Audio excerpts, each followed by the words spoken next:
Bismillahirrahmanirrahim. Assalamualaikum warahmatullahi wabarakatuh. Ashadu an la ilaha illallah, ashadu anna Muhammad dan Rasulullah. Allahumma sholli ala Sayyidina Muhammad wa ala ali Sayyidina Muhammad, kama sholaita ala Sayyidina Ibrahim wa ala ali Sayyidina Ibrahim bil alamina innaka hamidum majid. Alhamdulillah, semoga kalian sehat semua ya. Kita lanjutkan kajian kita ya. Masih melanjutkan tajuk yang kemarin. Ini dia jin yang mengerumuni Kanjeng Nabi Muhammad ya. Kita nanti akan fokus di Quran surat Al-Jin, suratnya nomor 72 dan ayatnya nomor 19. Kemarin seri ke-1 sudah selesai, sekarang seri kedua ya, seri kedua. Aku usahakan ini tamat ya, supaya kita bisa beranjak ke kajian yang lain, tetapi ya coba nanti kita lihat bisa tamat atau tidak ya. Pelan-pelan ya, ini agak jelimet, jadi aku menjelaskannya harus pelan-pelan supaya kalian mudah memahaminya. Oke, kemarin aku sudah tanya ya, apakah kalian sudah mendapatkan jawaban apakah jin ya yang ada di surat An-Naml surat 27 ya 17 itu sama dengan jin yang ada di surat Az-Zariyat surat 51-56 ya.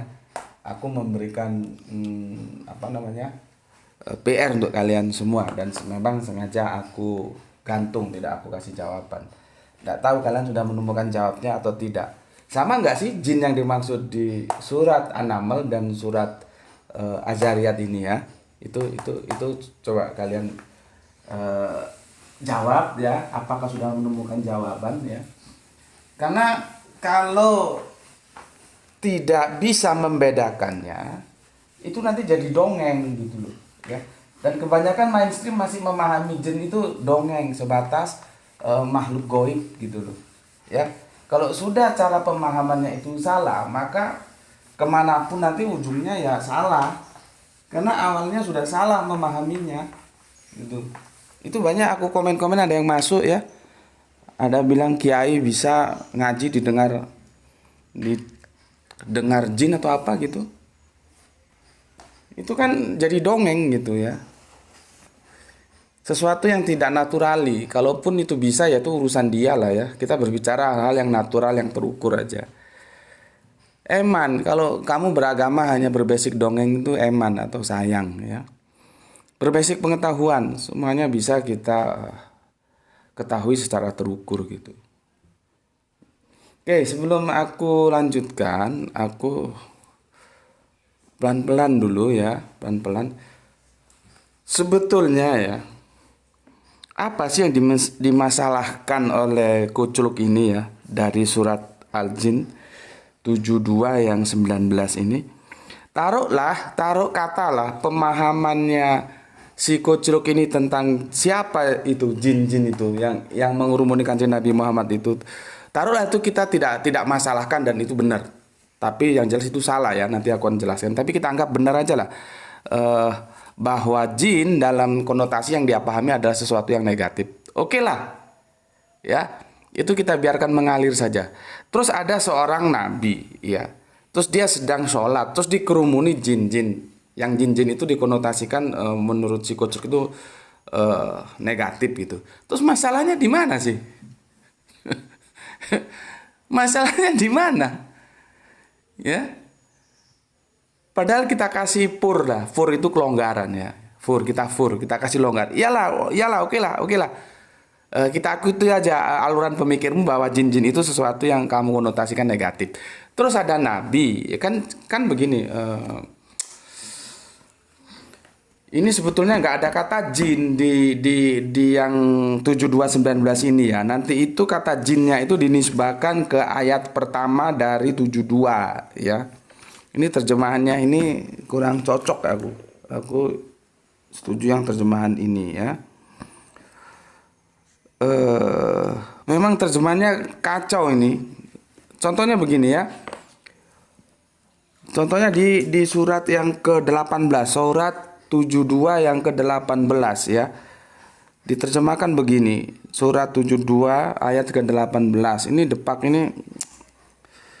Makanya kita perlu tahu ya, Ada yang tahu sejarah nggak? Mana yang lebih dahulu diterjemahkan Al-Quran itu ke dalam bahasa Inggris atau ke dalam bahasa Indonesia? Itu perlu kita tahu ya, karena aku ada curiga jangan-jangan dulu proyek penerjemahan Al-Quran itu ya yang dikepalai oleh, katanya sih yang itu aku terima, rektor dari salah satu dulu belum UIN yang IAIN gitu ya. Itu jangan-jangan ini jangan-jangan artinya bisa benar bisa tidak, karena aku juga kan masih hipotesis ini ya. Dia nggak lihat Arabiunnya, tapi dari Inggris, dari terjemahan Inggris dibawa masuk ke terjemahan Indonesia. Jangan-jangan begitu ini. Karena kacau. Ya seharusnya kan dari Arabian, orang Arabiannya juga ada. Langsung ke terjemahan. Jadi jangan terjemahan ke terjemahan. Kalau gini nih kacau ini terjemahannya. Ya. Orang kita punya raw materialnya, bahan bakunya, original teksnya itu lengkap ada gitu. Kan seharusnya dari original teks baru diterjemahkan. Jangan menerjemahkan dari terjemahan gitu. Mesti banyak kacaunya. Lah aku menyusun sebuah pengamatan, akhirnya aku membuat sebuah hipotesis. Jangan-jangan dulu itu Al-Quran ini diterjemahkan tidak dari original teksnya, tapi dari bahasa Inggris ke bahasa Indonesia. Yang bahasa Inggris itu juga sudah edisi terjemahan tentunya. Cuman pertanyaannya, hipotesisku itu bisa akan mengarah kepada sebuah titik terang apabila kita tahu mana lebih dulu Al-Quran itu diterjemahkan ke dalam bahasa Inggris atau ke dalam bahasa Indonesia. Tentunya dulu bukan Indonesia ya, Melayu. Nah ini kita sejarah lagi gitu ya. So, terjemahan-terjemahan depak ini kalau kita sudah masuk ke hal-hal yang teknis itu banyak yang bermasalah. Cuman kalau untuk pemula ya ndak apa-apalah, bagus lah ya. Tetapi kalau kita sudah expand, sudah naik ya, bukan lagi alif bata, bukan lagi iqra, kita sudah masuk ke dalam hal-hal yang teknis, terjemahan depak itu bermasalah gitu ya. Contohnya ini di surat 72 surat Al-Jin yang ke-18 ya, begini diterjemahkan. Dan sesungguhnya masjid-masjid itu adalah kepunyaan Allah, maka janganlah kamu menyembah seorang pun di dalamnya di samping menyembah Allah. Ini kan jadi kacau ini. Kalau kita tarik ke Arabiunnya itu masa jida ya. Masa jida itu nggak bisa diterjemahkan masjid-masjid itu. Seharusnya ini diterjemahkan adalah peribadatan. Bedanya apa? Jelas beda. Kalau misalkan begini ya, coba aku ikutilah, aku mencoba untuk mengikuti terjemahan depak. Dan sesungguhnya masjid-masjid itu adalah kepunyaan Allah. Pertanyaannya, apa perlunya Allah dengan masjid? Ya semuanya kan kepunyaan Allah gitu ya. Jadi nggak message-nya itu, pesannya nggak kena. Oke, kita lanjut lagi. Maka janganlah kamu ya menyembah seorang pun di dalamnya di samping menyembah Allah. Oh, berarti kalau di dalam masjid kita hanya boleh menyembah Allah, kalau di luar masjid kita boleh menyembah siapapun. Di samping Allah ada sembahan-sembahan yang lain, itu boleh kalau di luar masjid. Kan jadinya begitu ini terjemahan. Ya, karena apa? Salah menerjemahkan diksi masajida itu ya. Masajid itu ya. Itu salah diterjemahkan kok masjid-masjid. Ya. Yang benar gimana? Nih, aku kasihkan alternatif. Bukan masjid-masjid tapi peribadatan gitu ya. Dan sesungguhnya peribadatan itu, jadi ibadah itu adalah kepunyaan Allah. Artinya ibadah kita itu hanya untuk Allah gitu ya. Maka janganlah kamu menyembah ya, atau beribadah dalam ibadahmu itu ya seorang pun di dalamnya. Jadi di dalam ibadahmu itu hanya ada Allah. Tidak boleh ada yang selain Allah. Ketika kita menyembah Allah, ya sudah Allah saja. Kan clear kalau begitu. Jangan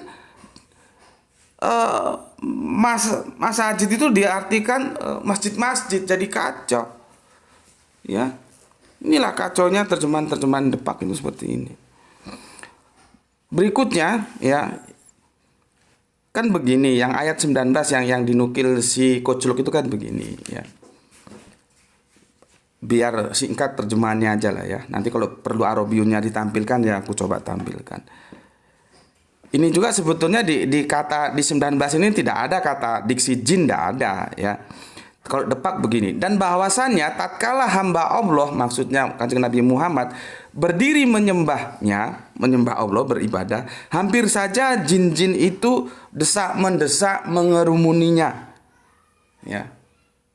Jadi dikerumuni. Sebetulnya di sini di ayat 19 ini diksi jin-jin itu tidak ada. Coba kita bandingkan terjemahan yang lain ya. Dan sesungguhnya ketika berdiri hamba Allah, maksudnya Kanjeng Nabi Muhammad, menyembahnya, yaitu sholat ya, maka ya menyembahnya, aku ulangi.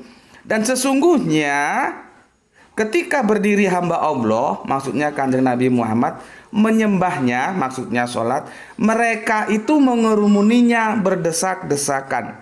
Jadi yang ada mereka itu, ya, mereka itu. Nggak ada diksi jin-jin di sini.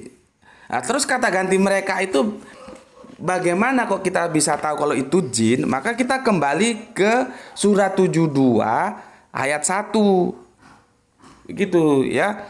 Katakanlah hai Muhammad, telah diwahyukan kepadaku bahwasanya sekumpulan jin telah mendengarkan Al-Quran, maksudnya. Lalu mereka berkata, sesungguhnya kami telah mendengarkan Al-Quran yang menakjubkan. Gitu.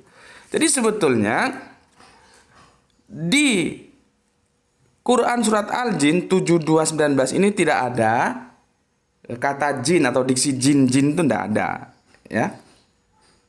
Itu merupakan sebuah yang sudah di apa ya? Diinterpretasikan, tetapi benar, interpretasinya benar ya, karena di sini ya dijelaskan, di situ adalah mereka itu mengerumuninya, mereka kadu yakununa alaihi ya. Jadi mereka itu mengerumuninya, merekanya itu nisbahnya ke jin. Dari mana kita tahu ke jin? Ke ayat 1 ya, dari surat 72 surat Al-Jin itu. Taunya di situ ya. Nah, kenapa ini aku jelaskan? Karena aku ingin mengupasnya secara tekstual supaya nanti kita enak memahaminya. Jadi kalau di tekstualnya di 72:19 itu tidak ada jin ya. Tetapi kalaupun di situ ditulis jin, itu bukan berarti salah. Benar juga, karena kata gantinya itu ya merujuk kepada jin gitu ya. Cuman kan kita harus tahu tekstualnya dulu sebelum ke kontekstualnya. Ini sudah kontekstual dia ya. Oke. Tuh. Terus pertanyaanku tadi ya, seperti tadi pertanyaanku, terus yang jadi masalah apa sih gitu ya? Misalkan aku lah ya, aku sholat gitu ya, terus aku dikerumuni bajingan-bajingan itu yang nggak mau sholat, nggak mau puasa, nggak mau zakat ya, yang koruptor nyolong duit rakyat terus ya, yang berjudi terus, mabuk terus ya. Terus aku sholat, terus aku dikerumuni mereka. Terus masalahnya di mana? Ya, kalaupun jin itu ya dikonotasikan negatif lah, seperti apa yang dipahami si Kocluk gitu kan. Kita amini aja dulu, oke lah dipahami negatif. Terus masalahnya di mana? Coba, masalahnya itu di mana? Kan bisa saja para Kocluk-Kocluk itu yang bajingan-bajingan itu dia mau belajar sholat, maka dia lihat aku sholat, kan bisa saja begitu. Bismillahirrahmanirrahim. Maksudku begini loh, kenapa aku mempertanyakan itu ya? Kalau hal yang seperti ini dijadikan masalah oleh si Kocluk itu ya, nih, kalau di surat ini dipermasalahkan oleh si Kocluk itu, lalu bagaimana tentang Matius ya 4:1 ya ditambah 5 ya ditambah 8. Jadi Matius ya, Matius 4 ayat 1 ayat 5 ayat 8. Ini panjang ceritanya ya. Aku aku permudah saja supaya persingkat, supaya ringkas ya. Ini ceritanya kalau kita lihat di sini ya, di Injil ini, di Matiusmu buka Bibelmu ya. Buka di Matius 4 ya. Matius 4, judul perikopnya itu adalah pencobaan di padang gurun ya. Itu nanti sejajar dengan Markus 1 12 sampai 13, terus Lukas 4 1 sampai 13 ya. Tapi kita baca atau kita kritisi yang Matius saja ya. Ini adalah pencobaan di padang gurun gitu ya. Ini panjang ini ya. Maka aku ambil yang ini aja. Aku bacakan di Matius 4:1. Maka Yesus dibawa oleh Roh ke padang gurun untuk dicobai iblis. Coba. Ini bukan dikerumuni lagi. Kalau dikerumuni kan bisa tahu. Jin-jin itu mau belajar sholat misalnya. Bisa saja. Ini dicobai. Yang dicobai itu bukan siapa-siapa lagi. Yesus. Dan yang menurut mereka Yesus itu Allah. Allah dicobai iblis. Itu masalah ada. Tetapi biasanya mereka main di dua kaki. Oh, pada waktu itu dia bukan sebagai Allah, tapi sebagai manusia. Ya oke lah. Kita tidak masalah di situ. Kita amini saja. Oke, kita terima saja. Tapi masalahnya, kalau kita komparasikan dengan ayat ini, lebih masalah mana? Ya, aku baca lagi di yang ayat 4 ya, Matius ayat 4. Kemudian iblis membawanya ke kota suci dan menempatkannya di bubungan bait Allah. Jadi dibawa ke kota suci di bubungan bait Allah, ke atas ditaruh. Ya. Ini Yesus loh. Ya. Yang dipermainkan menjadi main-mainannya iblis. Ya. Kita coba lagi di ayat 4-nya. Dan iblis membawanya pula ke atas gunung yang sangat tinggi, memperlihatkan kepadanya semua kerajaan dunia dengan kemegahannya. Kalau kita perhatikan di sini, jadi Yesus itu orang Jawa bilang dieteng-eteng, digeret-geret itu dari tingkat 4 ya. Dibawa ke gurun, dibawa ke bubungan bait Allah, dibawa ke atas gunung. Coba. Di sana dia dicobai sama iblis. Itu loh. Sekarang oke lah. Yesus tidak sebagai Allah ya. Kalian akan mengatakan, masa itu Allah dicobai iblis? Oh tidak, Gus, itu pada waktu Yesus sebagai manusia. Jadi ACDC dia, bermain dua kaki ya. Kapan Yesus perlu dialahkan, kapan Yesus perlu dimanusiakan. Oke lah, tidak ada masalah. Walaupun Yesus dimanusiakan di sini ya, memang dia manusia sebetulnya ya. Tapi bagaimana seorang nabi itu dicobai sama iblis itu loh. Di sini tekstualnya jelas dicobai sama iblis. Dan dibawa ke 3 tempat, dieret-eret ke padang gurun, ke bait Allah, ditaruh di atas bubungan itu. Wowong kalau orang Jawa bilang, ya. Terus dibawa ke atas gunung juga. Itu kok tidak jadi masalah? Kenapa yang begini jadi masalah? Komparasinya di situ loh, ngerti kalian? Jangan sampai seperti yang Yesus bilang, ya. Balok di depan matamu kamu tidak tahu ya, tetapi sebut di seberang lautan kamu tahu gitu. Ya, paham komparasi yang aku bangun? Seharusnya kalau di sini dipermasalahkan, ini juga jauh lebih bermasalah. Kalau di sini kan dikerumuni jin, di sini kan sudah dieteng-eteng, dan nanti itu kalau kita teruskan dia disuruh jatuh. Yesusnya disuruh coba jatuhkan dirimu gitu ya. Dieteng-eteng ya, dari mulai padang gurun ke bubungan bait Allah, ke atas gunung, dicoba iblis. Gitu loh. Artinya si koclok itu kalau dia memang mau mencari kebenaran, tapi kan sepertinya tidak. Banyak komen-komen yang masuk, dia itu ya seperti anjing itu, dikasih tahu melet, nggak kasih tahu melet. Artinya dia adalah by design. Ada sebuah trigger tertentu mengapa dia begitu.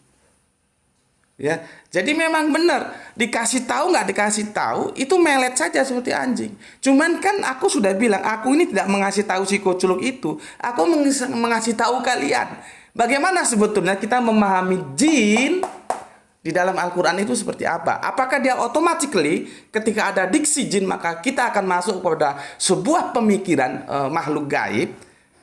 Kalau begitu nanti kan jadinya dongeng Al-Quran. Gitu loh. Sementara di ayat yang telah aku sampaikan ya di surat Ali Imran surat 3 ayat 7 itu ada muhkamat, ada mutasabihat. Hati-hati.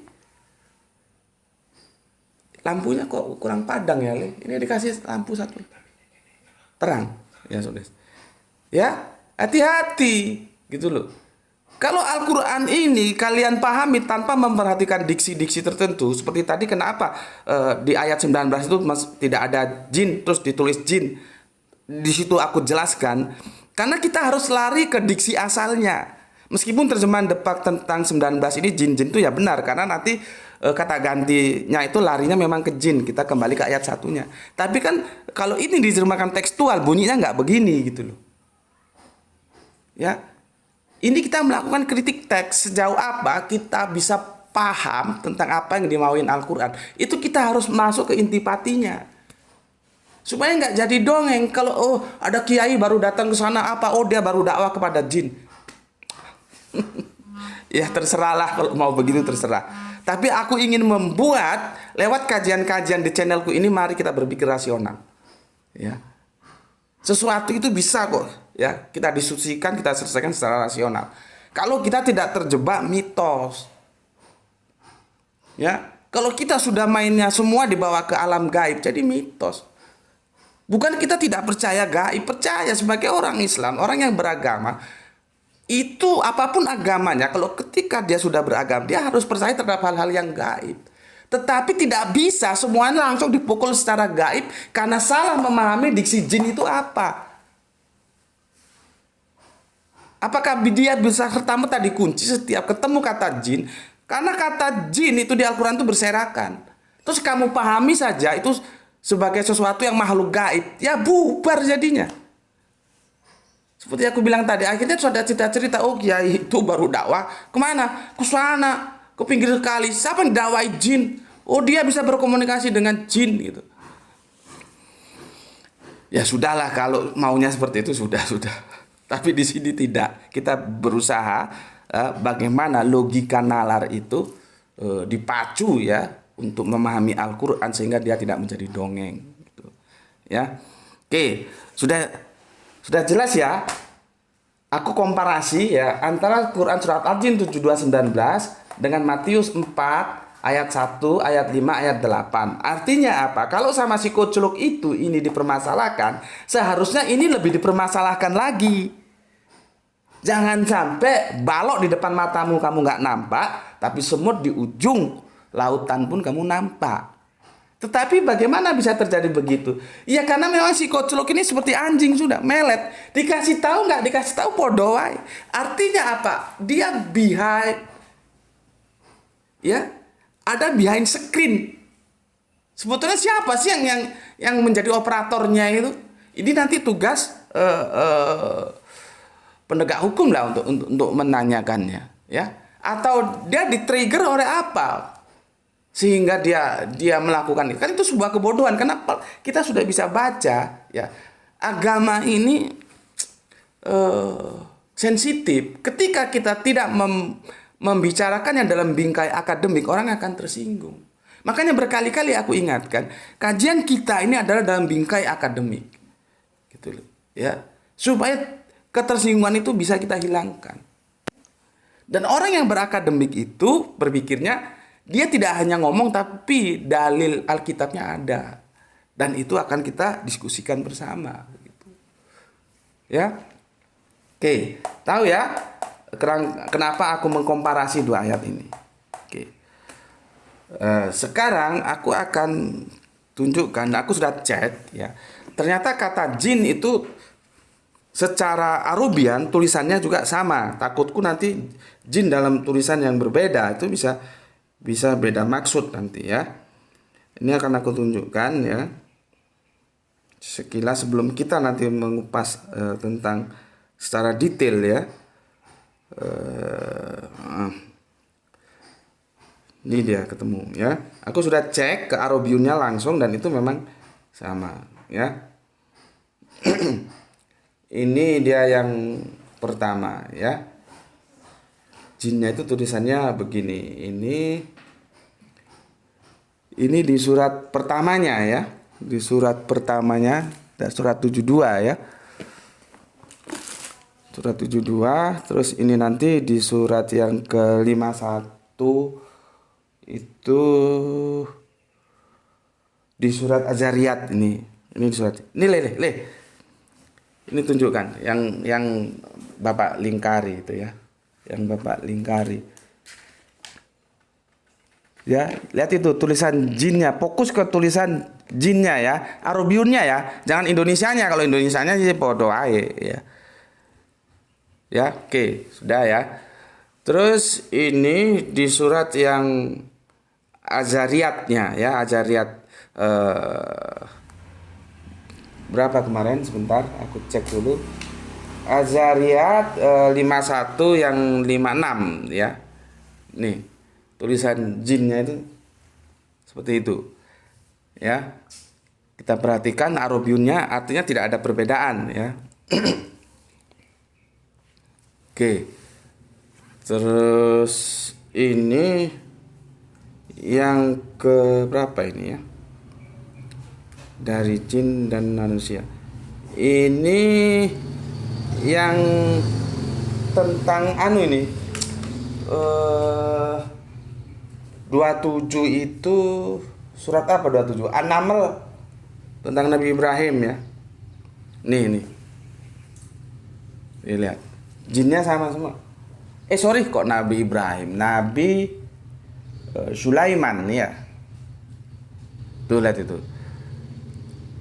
Ya, artinya aku sudah cek kalau kita masuk ke Arobiunnya itu sama, tulisannya sama. Jangan sampai karena dialeknya, ucapannya sama, jin padahal Arobiunnya beda, itu nanti bisa jadi masalah. Jadi kita sudah cek tulisan jinnya itu juga sama ya. Jadi tidak ada beda. Kalau demikian kita sedang mendiskusikan hal yang sama gitu loh. Seperti ini loh. Kita mendiskusikan tentang katakanlah Siti ya. Siti Komaria misalkan begitu. Kita harus pastikan dulu Siti Komaria ini Siti Komaria yang mana. Jangan yang satunya yang diskusikan Siti Komaria gang 1, yang satu Siti Komaria gang 5, yang satu Siti Komaria gang 3, yang nggak ketemu gitu ya. Jadi harus disepakati dulu Siti Komaria yang mana. Gang 1 ya gang 1 semua. Nah, seperti ini kita sepakat, kita cari. Ternyata tulisan Arobian jinnya itu tidak beda. Berarti kita mendiskusikan jin dari diksi yang sama gitu ya. Oke. Ini sudah aku hapus, ini komparasi aja ini ya. Tapi meskipun komparasi itu penting untuk diketahui ya, supaya kita mendapatkan sebuah informasi yang benar gitu ya. Oke.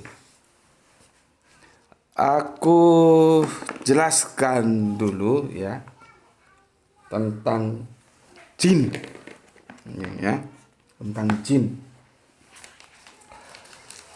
Aku bacakan ya, ini aku bacakan nanti singkatnya itu aku tuliskan. Begini ya. Cukup nggak di sini Le? Ya.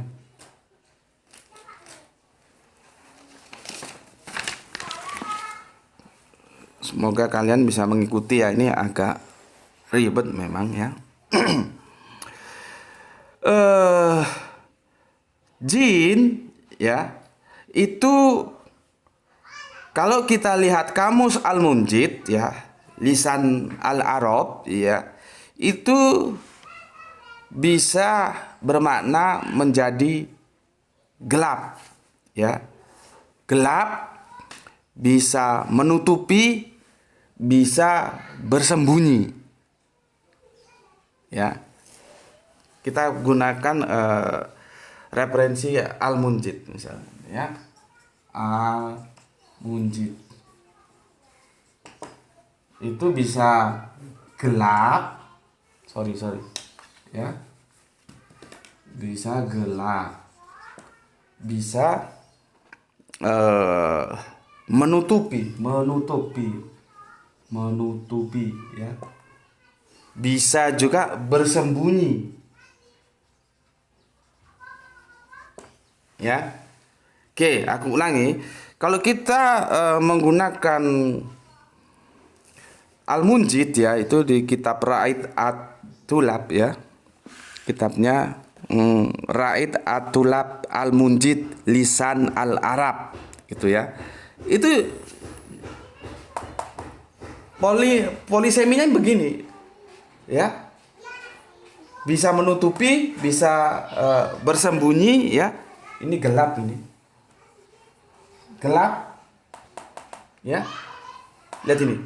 Gelap, menutupi, bersembunyi. Ya. Sekarang mau dipakai yang mana? Ya seperti aku bilang tadi. Narasinya itu seperti apa? Ya. Oke. Dan ini ada yang asik lagi. Ini ada Arabic English Lexicon Ewe Lane. Ya. Arabic English Lexicon Ewe Lane ya. Ini orang bule sepertinya ya, tapi kok jago juga dia bahasa Arabian. Aku singkat aja ya, Ewe Lane ya, namanya terlalu apa namanya? Terlalu sulit aku tulis. Ya. Kata Ewe Lane gimana ya? Dia katakan bahwa jin itu biasanya digunakan oleh orang-orang Arab. Jadi dia melihat dari sudut antropologis Arab. Itu ditujukan kepada orang asing. Orang yang belum mereka kenal, orang asing. Itu disebut juga jin. Ya. Jadi kita mendapatkan dua referensi ya. Dari Al-Munjid itu bisa gelap, bisa menutupi, bisa bersembunyi, ya. Dari Ewelane bisa orang asing. Jadi kalau ada orang asing, bukan orang natif situ, itu bukan natif Arab, maka mereka itu menyebutnya jin ya. Oke. Kemudian ya, coba kita gali ini. Janin itu tersembunyi, makanya disebut janin ya. Tersembunyi di mana? Di dalam rahim. Ya. Berapa? 30 menit. 32 ya, wis nggak apa-apa, Bapak selesaikan aja sekalian. Ya, janin. Maka dia disebut janin karena dia tersembunyi. Tersembunyi di mana? Di dalam rahim.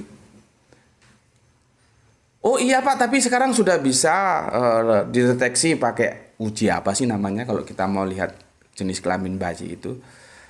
Lah iyalah, tapi kan itu tetap aja tersembunyi. Untuk mengetahuinya kalian kan perlu alat, gitu loh. Dan itu kita bisa berbicara itu setelah era saintis berkembang. Ya, tapi pada dasarnya kita tetap aja tidak tahu. Artinya janin itu ya tetap aja tersembunyi di dalam rahim. Apa USG ya, uji USG itu biasanya kalau ibu-ibu kan mau tahu laki atau perempuan gitu. Bismillahirrahmanirrahim. Berikutnya jinan ya. Jinan itu hati sanubari. Kalau orang Jawa bilang terentak, gerak hati, itu disebut jinan. Dan dia tersembunyi. Kan ada orang bilang dalamnya laut bisa diukur, dalamnya hati siapa tahu. Yang ada yang tahu hanya dia kepada sama Allah aja. Makanya itu ya kerentak ya, gerak hati, keinginan hati itu disebut jinan. Ini satu anu semua ini ya, satu masdar semua ini. Kalau kalian belajar di pondok pesantren itu biasanya disebut masdar ya. Ada lagi ini dikompilasi Majnun ya. Majnun itu orang yang terkena jin ya, penyakitnya yang tersembunyi ya, yang berhubungan dengan syaraf atau alias gila. Kalau orang gila itu dilihat sarafnya itu kan ya podo wae, nggak ada bedanya. Karena yang sakit itu bukan fisik tapi metafisik. Dia tersembunyi. Kalau kita misalkan jatuh gitu ya, terus ini luka, Ini nggak tersembunyi, kita bisa tahu, oh ini luka. Ya. Terus misalkan apalagi tangan kita teriris pisau, kita tahu ini luka teriris pisau. Terus terantuk ya, kepala kita bisa benjol sedikit, itu bisa lihat. Tapi kalau majnun ya majnun itu enggak tahu karena ya dia berhubungan dengan syaraf ya, tersembunyi, penyakitnya itu tersembunyi, maka disebut majnun. Kalau junun itu keadaannya ya, kalau majnun itu orangnya itu ya. Nah, ini yang menarik lagi, janah. Nah, supaya kalian tahu, janah itu adalah sebetulnya pepohonan yang lebat, yang daunnya itu rindang, menutupi, ya, sehingga sinar matahari tidak bisa tidak bisa tembus masuk ke bawah, ya, atau bisa pun tapi tidak begitu luas, ya, sehingga tempatnya itu bisa tersembunyi, bisa menutupi, ya. Makanya disebut janah, ya, disebut janah, ya. Makanya kalau kita duduk di bawah pepohonan itu, kalau kalian, aku dulu bingung memahami hadis yang Kanjeng Nabi bilang kalau kita menanam pohon itu dapat pahala gitu ya. Aku berpikir dulu begini, kalau kita nanam pohon duren, terus duren yang dimakan orang, ya kita berpahala. Lah ini kok menanam pohon apapun kita berpahala, gitu loh. Itulah hebatnya Kanjeng Nabi, karena tiada yang diucapkannya melainkan wahyu. Karena kalau Kanjeng Nabi tidak dikasih tahu, tidak mungkin tahu.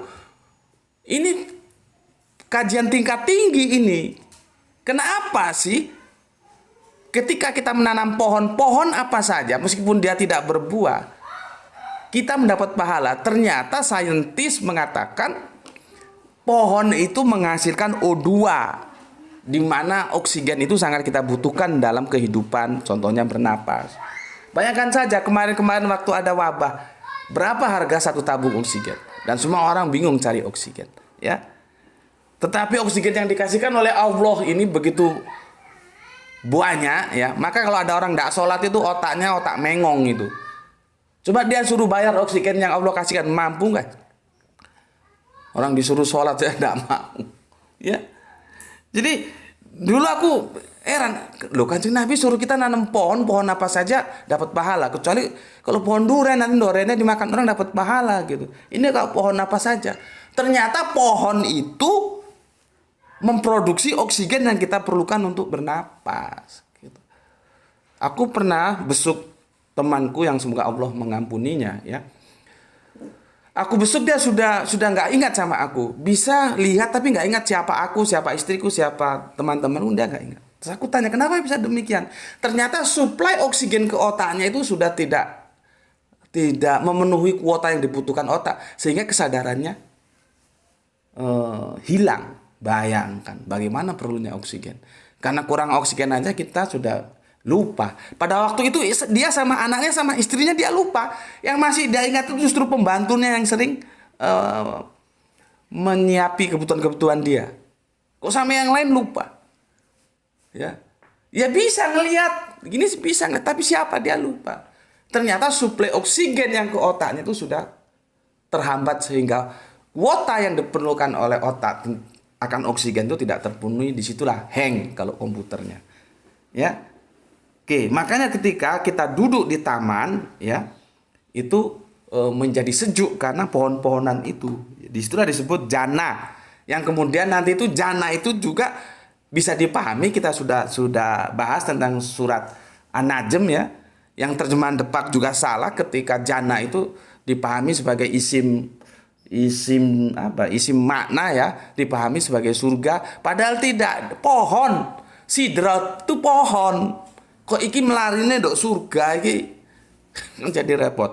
Ketika jannah diterjemahkan sebagai taman dan jannah diterjemahkan sebagai surga, itu sudah menjadi masalah. Nah ini kita nggak bisa mengkritisi kalau kita tidak tahu original teksnya itu bunyinya seperti apa. Ternyata masalahnya di situ. Ketika jannah itu diterjemahkan surga, ya, makanya mainstream kan mengatakan Mana sih Al-Quran mengatakan Kanjeng Nabi itu mi'raj? Mesti rujukannya itu. Karena langsung otaknya ke awang-awang sana. Padahal itu tidak mengatakan surga. Taman. Sidro itu pohon sidro, taman yang ini. Menutupi tersembunyi ya. Pohon sidro. Ya. Oke. Jadi jannah itu sebetulnya kata dasarnya ya ini ya, menutupi ya, bersembunyi ya. Terus kalau matahari nggak sampai, kalau kebunnya subur makmur gitu ya gelap juga ya. Nanti tergantung diksi mana yang mau dipakai. Oke. Jannah sudah, sekarang junah. Bisa disebut junah, bisa disebut junan ya. Bisa junah matihah atau bisa junan. Itu tameng. Tameng kalau kita perang dulu ya ada tameng. Itu untuk menutupi. Ya, untuk menutupi ya. Oke, dari semua ini ya, jin ya, kata jin itu satu masdar ya, dengan janin, jinan, majnun, jannah, junah. Itu satu kelompok kata ya, yang artinya ini ya. Dan aku breakdown tadi ada janin itu. Artinya apa? Jin ini mengalami polisemi, hati-hati. Ya. Ini polisemi. Kesini dia. Ya. Bisa, nanti ada bisa lagi yang mainstream pahami ya, seperti di surat 5156. Ya. 5156 beda ya. Kok di surat 5156 ini kita gampangkan saja ya, mengatakannya makhluk gaib gitulah ya. Di sini makhluk gaib. Kan makhluk gaib itu ada dua, satu malaikat ya, dua manusia tidak ya, manusia ya, baru jin. Ini tuh ya. Jadi jin itu mengalami polisemi. Hati-hati.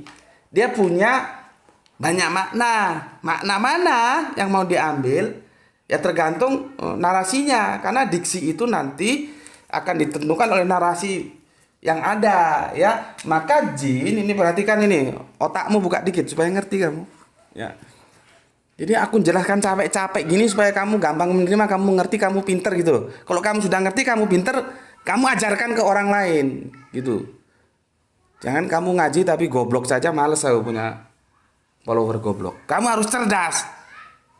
Ya, karena Islam itu mengajar dan belajar. Gitu loh, ya.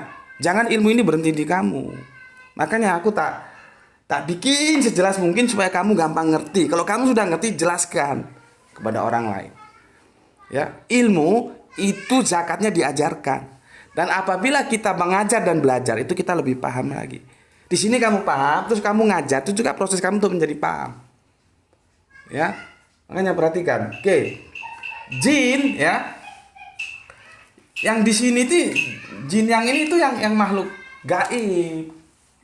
Ini ya. Tidaklah aku jadikan jin dan manusia kecuali beribadah kepadaku. Makhluk manusia itu yang gaib itu ada malaikat, ada jin ya. Ini di sini. Ya. Tetapi jin yang tadi arobiannya sudah kita cek, arobiannya sama. Dia bisa bukan menuju ke makhluk gaib tapi ke sini, ya. Ya. Artinya apa? Gelap, menutupi, bersembunyi atau orang asing, ya. Bisa ke sini. Ya, nggak serta merta. Terus kalau jin itu logika berpikirmu ke makhluk gaib, ya. Oke, paham ya? Dia akan bisa ke sini, ya. Dia bisa ke sini. Tergantung narasinya kemana. Ketika kamu memahami jin sebatas makhluk gaib, itu yang jadi masalah. Ya, dan itulah yang dipahami oleh si koclok itu. Dia pahami jin ini makhluk gaib. Makanya aku bilang ya, kalau nggak ngerti itu tanya. Jangan kamu nggak ngerti Dan kamu menyerang Islam dalam ketidakngertianmu. Kalau kamu ngomong di depan Islam-Islam yang tolol-tolol yang nggak mau ngaji itu ya mungkin kamu tidak masalah. Tapi kalau bagi Islam-Islam yang terdidik, yang secara akademik dia belajar, ya kamu seperti monyet aja. Ya kamu nggak diapa-apain sih, tapi kamu sudah dianggap monyet. Kamu hanya ngomong tapi nggak tahu artinya gitu. Ya.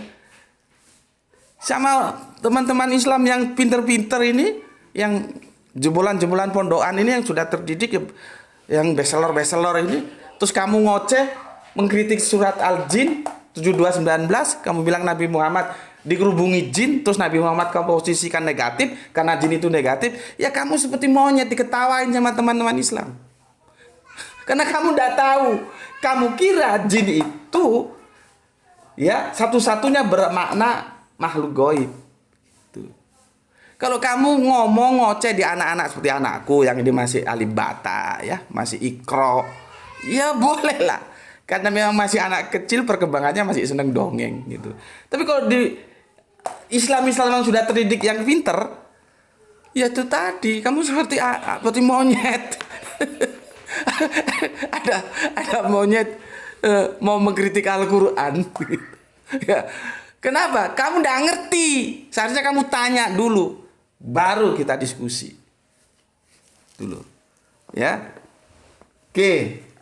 Ini ya, ini gini, menjadi gelap, menjadi bersembunyi, menjadi orang asing gitu ya. Kalau ini aku hapus, sudahlah, ini aku hapus ya. Intinya kamu pegang dulu bahwa jin itu bisa mengalami polisemi ya. Bisa sebagai makhluk gaib ya, bisa menjadi bukan makhluk gaib ya. Nanti ini kalau aku gambarkan itu begini. Aku hapus ini ya. Aku hapus ini. Kalau dia menjadi makhluk gaib, berarti dia dipahami sebagai personal. Ya. Tetapi kalau dia bukan makhluk gaib, maka dia dipahami sebagai kondisional atau karakter. Nih, jadinya begini. Setiap ketemu kata jin dalam Al-Quran, lihat diksinya. Dia akan kita pahami secara personal, makhluk gaib, atau kondisional, karakter. Kalau kondisionalnya nanti macam-macam. Ya, macam-macam. Ya, macam-macam ini nanti. Ya. Jadi intinya, ya, kalau kita baca, kalau kita lari ke sini, nih ya, mana yang lebih jelas ini? Tadi sudah aku siapkan, ya. Sudah kecampur sama-sama hitamnya, jadi nggak tahu mana yang jelas. Ini sudah jelas ya, kondisional. Intinya begini. Kalau kita lihat di Al-Quran, ya, kita masuk ke sini, jinnya aja. Jadi jin, ya, dan insan, biasanya pakai insan ya. Insan, ya. Ini sama-sama manusia. Ini sama-sama manusia. Jin ini ya manusia, insan ini ya manusia. Terus bedanya di mana? Ini jin, ini manusia yang tidak umum. Tidak umum. Di sini manusia yang umum.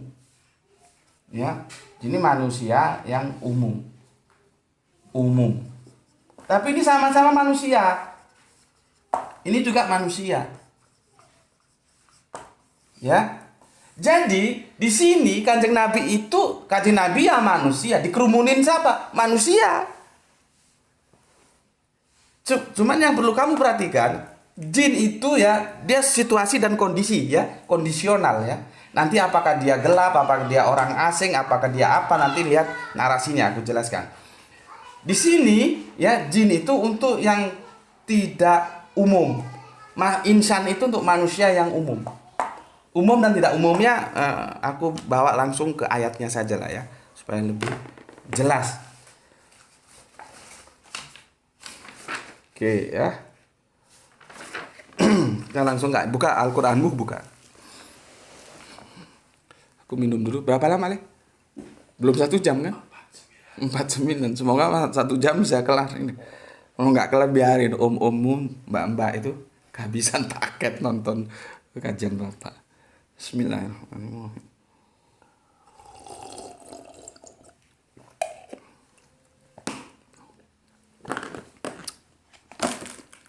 Oke ya. Coba buka Al-Qur'anmu ya. Sekarang sebelum kita ke ayat Al-Qur'an ya, aku coba kamu renungkan ya. Sudah jelas bahwa diksi jin itu adalah polisemi ya. Dia punya banyak makna. Sekarang coba kamu bayangkan, maka bagaimana jika kata jin dalam literatur itu ya hanya dikatakan satu arti kata saja, setiap ketemu diksi jin maka itu dianggap berbicara tentang makhluk gaib. Coba. Apa nggak berantakan cara memahami Al-Qur'an ini? Nih, ya. Sudah jelas diksi jin itu polisemi, banyak makna. Tapi dihantam kromo aja, setiap dia ngaji ketemu diksi jin itu dipahami sebagai yang mukamat, yang satu kata saja, satu arti saja, yaitu makhluk gaib. Berantakan enggak di sini? Kan jadi berantakan. Karena apa? Pesan Al-Qur'an tuh jadi nggak nyampe. Ujung-ujungnya apa? Mitos. Ya, ujung-ujungnya mitos, dongeng gitu. Tapi kalau kita berhati-hati ya, sesuai yang dipesankan oleh surat Ali Imran surat ke-7 kalau nggak salah kemarin ya, bahwa ada yang mutasabihat, ada yang mukamat. Ketika ketemu yang mutasabihat, hati-hati. Cuman kan Al-Qur'an sudah menggambarkan nanti ada orang-orang brengsek yang memang dia tidak mencari kebenaran, maunya mengacak-ngacak saja dia. Ya, dia memanfaatkan celah itu untuk dijadikan amunisi dia untuk mengejek. Ya seperti Koclok ini. Tapi aku nggak yakin kalau Koclok ini bisa sampai ke sana ya. Artinya mesti ada yang mendesain dia. Ya, siapa sih yang menggerakkan dia? Itu kita harus apa ya? Jadi pertanyaan-pertanyaan kita gitu loh. Kan begini loh ya. Sebetulnya itu yang penting itu bukan pelakunya. Karena pelaku itu bisa berganti-ganti, tapi operator di belakang pelaku itu siapa? Kalau detektif kan begitu. Ya. Kalau detektif tuh begitu. Karena apa? Kalau operator kehilangan pelaku, dia bisa cari pelaku lain. Kan begitu. Ya, tapi itu pekerjaan mereka lah ya, pakar-pakar hukum. Dan kita doakan semoga hukum bisa ditegakkan sebagaimana mestinya dan tidak menjolimi siapapun ya.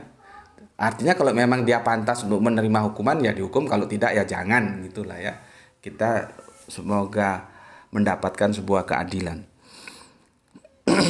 Oke, aku mau jelaskan lagi. Kemarin tentang pasukan jin ya, yang army serdadu di surat 27 kemarin, bagaimana penjelasannya ya? Aku mungkin terlupa tadi, alhamdulillah Allah ingatkan.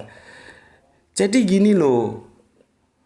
Dalam strategi militer kita, itu tentara kita itu tidak boleh diketahui oleh siapapun secara keseluruhan. Ya, tidak boleh. Paling kalau misalkan diekspos ya ke luar negeri kemana gitu, katakanlah misalkan berapa jumlah tentara Indonesia angkatan darat, laut dan udara gitu ya. Katakanlah berapa? Aku nggak tahu berapa ya. Katakanlah 5 juta gitu ya. Maka angka 5 juta itu bukan angka yang sesungguhnya. Artinya apa? Kita punya pasukan-pasukan lain yang itu tersembunyi, yang itu menjadi tertutupi bagi luar, yang itu hanya menjadi milik kita sehingga luar tidak bisa baca kita. Itulah yang nanti bergerak sebagai intelijen. Jadi yang dimaksudkan serdadu-serdadu ya, tentara-tentara jin dalam surat An-Naml itu yang dikaryakan oleh Kanjeng Nabi Sulaiman bukan jin gaib yang seperti dipahami umum. Itu tentara rahasia. Kan tadi sudah dijelaskan, tersembunyi, tertutup. Kalau dipahami secara gaib ya jadinya dongeng kisah Kanjeng Nabi Sulaiman itu. Ya. Itu artinya tentara yang tersembunyi, intelijen, bagian intelijen, tentara rahasianya.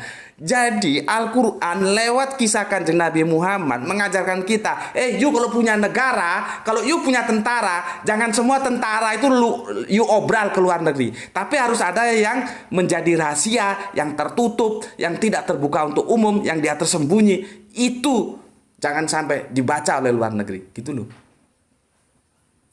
Canggih nggak Al-Quran? Sampai sebegitunya dijelaskan. Cuma kan kalau kita larinya ke goib saja, ya jadi dongeng, gitu loh. Ya, seperti aku bilang, pasukan kata, coba kamu telepon Mabes Polri, apakah kok Mabes Polri, Mabes Abri sana di Cilangkap sana, apakah pasukan kata itu benar-benar kata? Kan enggak, ya. Jadi kalau ke lembah semut itu jangan kamu bayangin terus Nabi Sulaiman ngomong ada semut ngomong-ngomong gitu. Kan jadi kacau. Ya, ini kacau. Oke, itu tadi aku sudah hampir terlupa tapi alhamdulillah matur nuwun Gusti Allah mengingatkanku ya. Jadi pasukan jin itu adalah pasukan rahasianya Kanjeng Nabi Sulaiman. Dia tertutup ya. Jin seperti yang kita bilang tadi, tertutup ya. Bukan jin goib. Lah kalau jin goibnya itu jadi tentara yang pasti menangan perang, nggak perlu lagi manusia. Kan begitu. Karena manusia tidak bisa tahu jin, jin bisa tahu manusia. Tinggal jedor aja kepalanya kan. Yang satu bisa ngelihat, yang satu tidak bisa ngelihat gitu. Kan logikanya sederhana. Kalau memang jin-jin itu adalah jin-jin personal, ngapain lagi perlu tentara manusia? Ya. Oke. Ya, sudah aku ingatkan ya, dapat dibayangkan bagaimana kacaunya jika setiap kata jin dalam literatur Arab, khususnya Al-Quran itu ya, diartikan dengan satu arti saja, yaitu makhluk gaib ya. Apalagi ketika itu terus dinikmati sebagai dongeng, wah ya sudah jadi dongeng ya. Sekarang aku kasih informasi ahli kitab sebagai kawanan jin. Nah, mulai mengerucut dia. Siapa jin? Ini dia jin yang mengerumuni Kanjeng Nabi Muhammad. Siapa dia itu? Ya. Nih, ahli kitab sebagai kawanan jin. Mengapa sih ahli kitab kok disebut sebagai kawanan jin? Nah, ini penjelasannya, dengar. Di dalam Al-Quran ya terdapat banyak kata jin ya, dan cerita-cerita tentang jin seperti jinnya Nabi Sulaiman yang aku ceritakan tadi ya. Dan ada jin yang datang mindi-mindi, kalau orang Jawa bilang sembunyi-sembunyi takut diketahui, untuk mendengarkan Kanjeng Nabi membaca, mengalunkan ayat-ayat Al-Quran ya, dan lain-lain lah ya. Bukankah maksudnya jin-jin di sana adalah makhluk halus yang tidak terlihat mata dan digambarkan oleh sebagian orang seperti dalam cerita-cerita komik itu? Iya memang. Mainstream memandanginya seperti itu, dan itulah yang bikin kekacauan sehingga semua cerita-cerita yang itu pesannya sangat istimewa menjadi dongeng. Ya.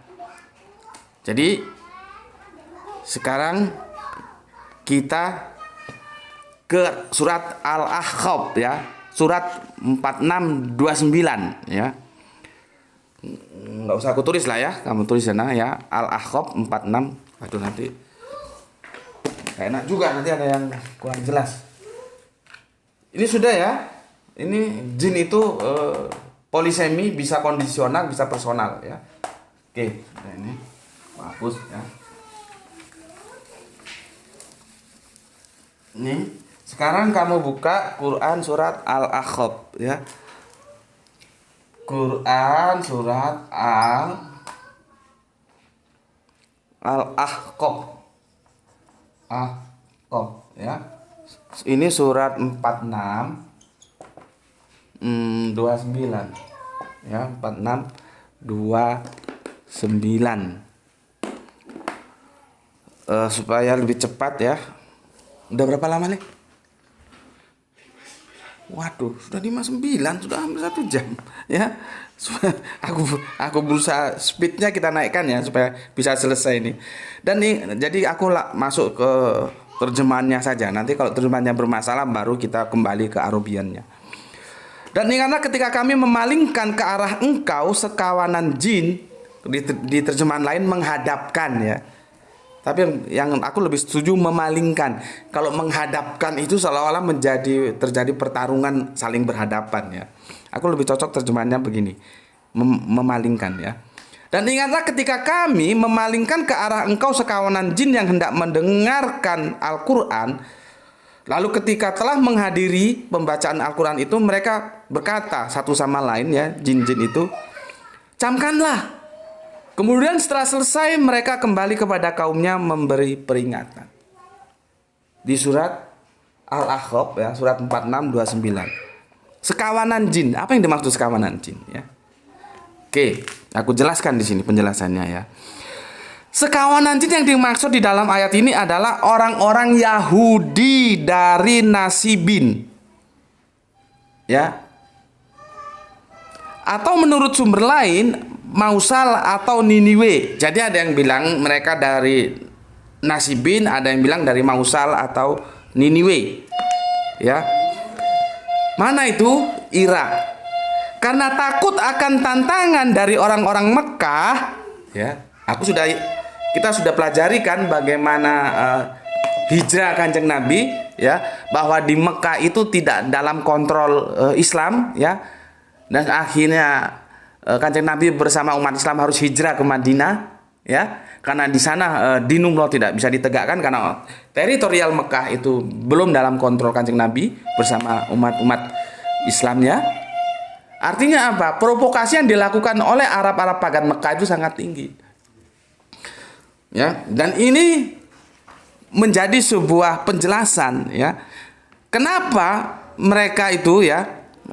Yahudi dari Nasibin itu ya, atau dari Mausal atau Niniwe itu daerah Irak itu ya, karena takut akan tantangan dari orang-orang Mekah, mereka menjumpai Rasulullah ya pada waktu malam secara sembunyi-sembunyi.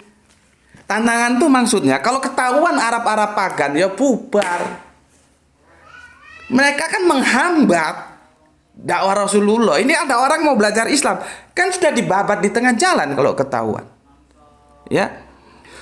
Itulah makanya mereka itu disebut jin, artinya apa? Bersembunyi, tidak nampak. Gitu loh ya. Tidak seperti dia manusia tidak umum, bukan manusia umum kalau kita sekarang umum ini. Ya. Oke. Setelah mendengarkan Al-Quran dan tutur Rasulullah, mereka masuk Islam lalu menyampaikan agama itu kepada kaum mereka yang juga dengan suka hati menerimanya. Ini ada di kitab Ruhul Bayan yang ke-8.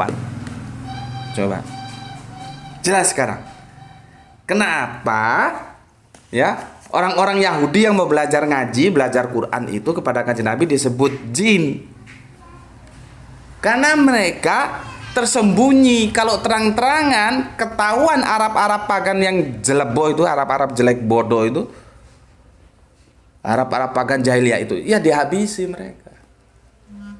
Ya, makanya disebut jin. Sesuai dengan jin tadi yang sudah aku jelaskan, polisemi. Itu. Oke, selanjutnya ya, ini ada kaitannya nih ya, cerita tentang kedatangan orang Yahudi ya. Di surat Al-Jin ya, surat Al-Jin, surat 72 dari ayat 1 sampai 2 ya.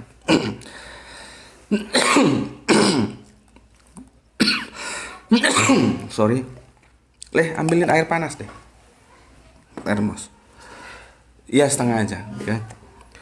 Bismillahirrahmanirrahim. Katakanlah, telah diwahyukan kepadaku bahwasanya sekawanan jin loh ya, telah mendengarkan Al-Quran. Kemudian mereka berkata, sungguh kami telah mendengarkan suatu bacaan yang menakjubkan, membimbing ke jalan kebenaran. Lalu kami beriman kepadanya, dan kami tidak akan menyekutukan seorang pun dengan Tuhan kami. Dan kami beriman bahwasanya sesungguhnya Maha luhur keagungan Tuhan kami. Dia tidak pernah mengambil seorang istri maupun anak. Itu ya. Itu dari surat Al-Jin ayat 1 sampai 2 sampai 3. Siapa jin itu? Ya. Oke, siapa jin itu? Karena nanti itu akan merujuk ke sini. Kan aku sudah jelaskan tadi. Di sini tidak ada kata-kata jin, tapi kata gantinya itu pasti merujuk ke ayat sebelumnya, ya jin itu yang dikerumuni itu. Ya. Jadi jin mengerumuni Kanjeng Nabi gitu. Ya. Oke. Kalau kita lihat di sini di surat 19-nya ini ya. 19 ya. 71, 72 sebentar 72. Dan sesungguhnya wa anahu lama koma, ketika berdiri ya Abdullahi, hamba Allah ya. Jadi Abdullah itu hamba Allah ya. Hamba Allah menyembahnya, maksudnya sholat ya. Yang dimaksud hamba Allah itu ya Kanjeng Nabi ya. Mereka itu mengerumuninya berdesak-desakan. Karena apa? Mau belajar sholat gitu loh. Siapa mereka? Kembali ke ayat satunya ya, jin-jin itu. Siapa jin-jin itu? Adalah para ahli kitab gitu loh ya. Aku jelaskan lagi.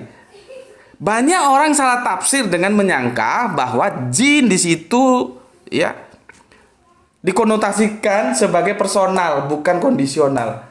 Siapa personalnya? Makhluk gaib. Terus nanti ada jin Islam, ada jin kafir. Aduh, kacau sudah ya. Padahal ini bukan berbicara makhluk gaib, berbicara kondisional. Mereka disebut jin karena tidak bisa terang-terangan, bersembunyi gitu loh ya.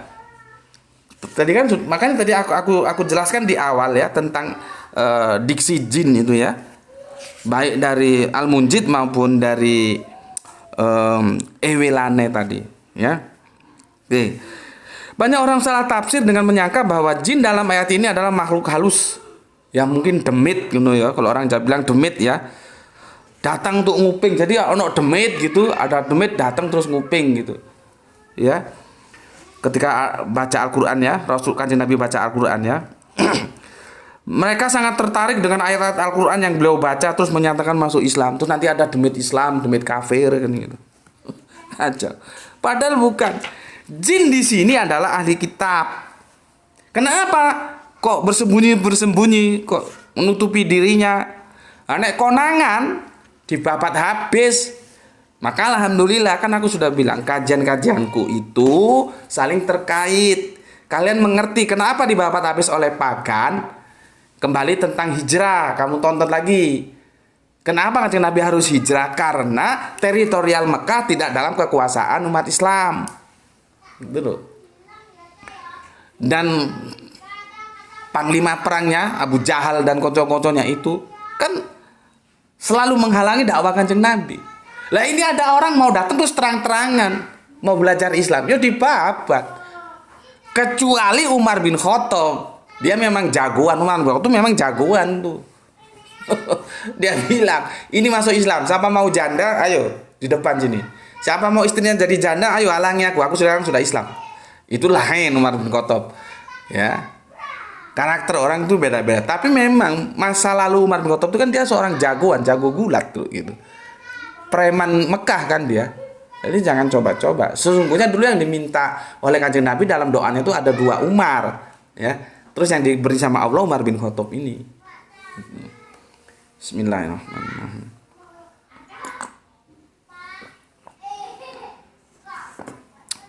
Oke. Yang dimaksud dengan sekawanan jin di dalam surat Al-Jin itu ya, ayat 1 ayat 2 tadi itu ya. Itu ya yang manusia, ahli kitab itu ya manusia. Gitu loh. Cuman karena kondisionalnya tertutup atau tidak umum ya, tertutup, tersembunyi gerakannya, maka disebut jin. Gitu loh. Tapi siapa? Yang menungso, ahli kitab itu menungso. Jangan otakmu lari ke makhluk gaib. Ini yang bikin kacau ya. Yang dimaksud dengan sekawanan jin di dalam surat Al-Jin itu pun manusia biasa, bukan setan, bukan demit, bukan genderuwo, bukan begu ganjang kalau kami di tanah Siantar sana, tanah Batak ya. Yaitu orang-orang Yahudi, orang-orang yang Nasrani, atau kalau kita singkat itu para ahli kitab yang datang kepada Rasulullah secara sembunyi-sembunyi. Salah satu dari kata diksi dari kata arti dari diksi jin tadi ya, setelah kita lakukan polisemi itu tersembunyi, tertutup. Berarti pohon jana, jin jana itu jadernya sama, tertutup sinar. Karena apa? Dahannya, daunnya tinggi dan banyak menyebar, jadi sinar tidak bisa masuk, tertutup. Ya, oke, ini sudah adzan ya, sudah adzan. Aku ringkas saja ya. Yang dimaksud dengan sekawanan jin di dalam surat Al-Jin itu adalah ahli kitab, yaitu Yahudi Nasrani ya, yang secara sembunyi-sembunyi mendengarkan Al-Quran kemudian menyatakan masuk Islam. Mereka datang secara sembunyi-sembunyi ya di malam hari untuk menghindari gangguan orang-orang kafir pagan Arab jahiliyah, Arab jelek bodoh ya, yang nggak mau Islam berkembang. Karena kalau ketemu mereka ya bubar, dihabisi ya. Jadi gangguan-gangguan orang-orang kafir Mekah itu yang memusuhi Rasulullah tidak membiarkan siapa saja mau belajar Islam ya, itu selalu dihadang. Oke. Alhamdulillah kita bisa selesaikan ya. Jadi ini nanti seri tamat lah ya, sehingga kita dapat sebuah kesimpulan ya. Siapa jin yang dimaksud di surat ini? Itu adalah ahli kitab. Ahli kitab ya. Kalau kita bicara ahli kitab ya, dia ya Yahudi ya Nasrani ya. Alhamdulillah kita sudah bicarakan bahwa tidak semua nabi itu beragama Islam. Ahli kitab ini agamanya bukan Islam, ada yang Yahudi, ada yang Nasrani. Setelah Kanjeng Nabi memperkenalkan Islam, mereka masuk Islam, maka mereka disebut Muslim. Muslim itu tunduk patuh. Kalau mereka tetap di dalam Yahudinya, mereka tetap di dalam Nasraninya, mereka tidak bisa lagi dikatakan Muslim. Mereka bisa dikatakan Muslim ketika Islam belum datang. Mereka Muslim tunduk patuh terhadap Yahudi yang dibawakan oleh Kanjeng Nabi Musa dan Nasrani yang dibawakan oleh Kanjeng Nabi Isa. Paham di sini? Coba betapa indahnya aku membuat rangkaian tema-tema diskusi itu supaya kalian gampang memahaminya. Kalau aku menjelaskan ini, kalau kamu sudah selesaikan itu tentang topik hijrah, enak memahaminya ya. Jadi kembali lagi ya, ini dia jin yang mengerumuni Kanjeng Nabi Muhammad. Quran surat Al-Jin 72. Siapa jin itu? Ya, maka dijawab di sini ya. Ini siapa dia? Itu adalah ahli kitab. Ya. Terjawab kan? Jadi bukan seperti yang ada di otaknya si Kocluk itu. Bukan. Ya. Jadi jin itu ya manusia, ya insan itu ya manusia. Tetapi ketika dia insan itu manusia yang umum biasa, jin itu tidak umum, kondisional. Karena kondisional itulah maka mereka disebut jin. Seperti apa? Harus sembunyi-sembunyi, harus tertutup, ya. Itu penjelasan dari aku dan semoga ini bisa menjawab semua yang kalian tanyakan. Ini sudah bolak-balik di order dan aku belum sempat, baru sekarang mengorder. Orderannya aku jawab ya. Mohon maaf memang tidak bisa ya. Ya terbatas waktu lah ya. Kadang sibuk ini sibuk itu, jadi nggak bisa begitu order. Terus dibikin videonya ini sudah sudah ada yang order, lupa aku berapa gitu ya. Satu orang atau berapa orang ini.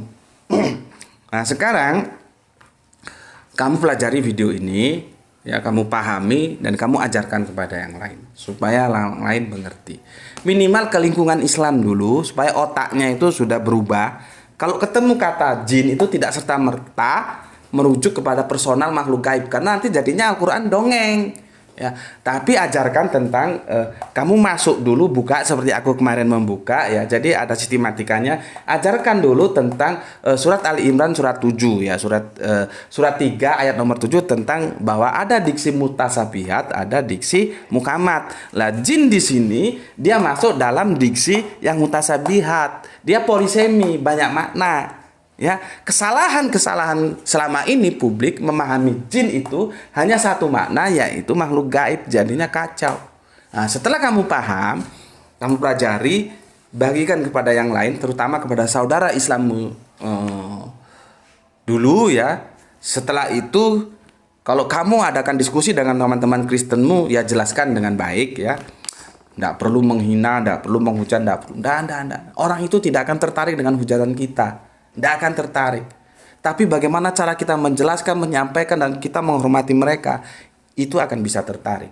Sudahlah, percaya aku, orang tidak akan tertarik kalau dia kita hujat. Itu kunci pokok dasar. Karena aku ini petarung. Dari tahun 2005-an, aku ini sudah petarung. Akhirnya aku sadar, tidak ada orang bisa menerima dakwah kita kalau orang itu kita hujat. Makanya aku dalam setiap kajian-kajianku, karena aku juga karakternya kan di jalanan seperti ini, aku selalu menjelaskan bahwa itu karakter, bukan maksud aku menghujat. Ya, orang jalanan kan jangan disamakan dengan orang pondokan. Orang pondokan ngomong selalu kalem-kalem. Tapi kalau aku bicara kadang-kadang lantang, tegas, keras, itu bukan menghujat, tidak. Karena aku akhirnya berbicara dalam pengalaman dakwah, tidak ada orang yang bisa menerima hujat kita kalau dia kita celah. Maka nggak perlu dicela. Tetapi kalau memang ada yang suka mencela, kamu ingin membalas celaannya, balas yang seimbang. Ya, tapi intinya secara dasar ketika kita masuk dalam dunia dakwah, jangan dicela. Jelaskan saja, karena tidak ada satu orang pun yang suka dicela. Kalaupun dia tidak mau menerima dakwah kita, tapi kan dia tetap senang sama kita. Gitu. Ya. Kalau sudah kamu cela, ya bubar. Gitu. Ya. Oke. Itu dari aku, sudah tuntas. Hutangku sudah aku bayar. Sekarang tugas estafet ada di kalian. Kalian pelajari, kalau sudah paham, ajarkan. Bismillahirrahmanirrahim. Alhamdulillahirabbil alamin.